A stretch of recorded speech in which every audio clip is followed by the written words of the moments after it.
Ball and Chata Channel. Wild tunes, strip club music.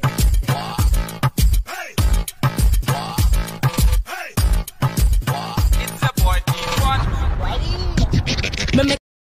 On our anniversary month. Sino nga bang hindi nakakakilala sa isa sa pinakapopular na bata sa kasaysayan ng pelikulang Pilipino at comics, si Trudy's Liit?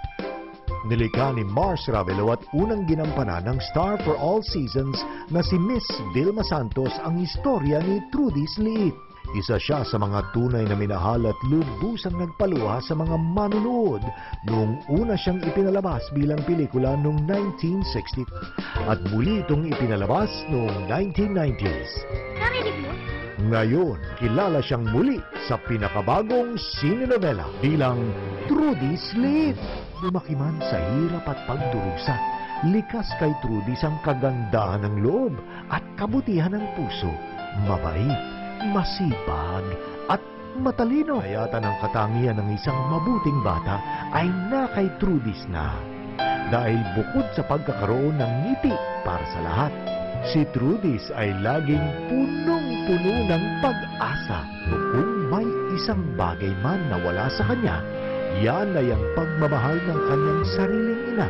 Tinalang at nandyan si Lino na kahit na hindi niya tunay na ama, mabait at mapagmahal siya kay Trudy's at sa nakababatang kapatid nito, malapit at mapagmahal sa isa't isa. Ngunit sadyang mailapang swerte sa kanilang pamilya, lalo na nang magkasakit si Lino at mapipilitang magtrabaho si Magda na siyang maghuhudyat ng napakalaking pagbabago sa buhay nilang lahat, lalong-lalo na kay Trudy's. Isang trahedya ang maghihiwalay kay Trudy's at sa kanyang pamilya. Dahil dito, pansamantalang makikitira Trudy's at sa kanilang kamag-anak. Di ngunit hindi magtatagal, makikilala ni Trudy's ang kanyang tunay na ama at ang kanyang bagong pamilyang ina na siyang lubos na magpapahirap ng buhay ni Trudy's. Narito na ang little girl na magbibigay ng kakaibang saya sa inyo, Mars Ravelo's Trudy's Liit.